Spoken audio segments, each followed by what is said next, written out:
Міне мына бір мысалынан келтіретін болсақ, мынау қошқан мүйіз деп аталады. Міне көрдіңдер ме? Осы оюдың түр-түрі бар.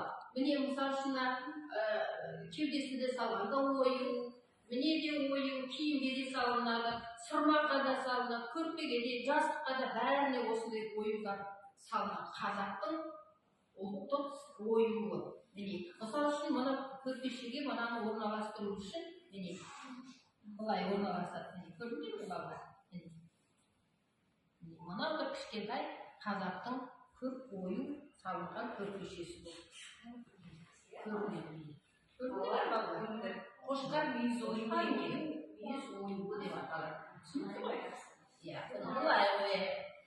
Енді қазақтың көптеген ұлттық ойындары бар. Мысалы үшін арқан тарту дейді, естідіңдер ме? Қол күрес дейді, енді көп енді қазақтың ұлттық ойындары. Соның бірі бес тас дегенді естідіңдер ме? Бес тас ойыны. Бес тас ойыны. Бес тас ойыны. Бес тас ойынын ойнау үшін бірінші шаш береміз. Содан кейін бір-бірден жинап аламыз. Оны былай қоямыз. Былай қоямыз. Былай қоямыз. Былай қоямыз. Содан кейін тағы да шаш береміз.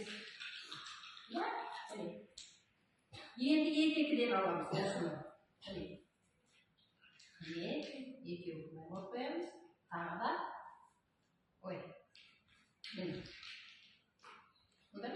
Енді осы жаңа бірден алды, оны кейін екіден алды, оны кейін үштен аламыз.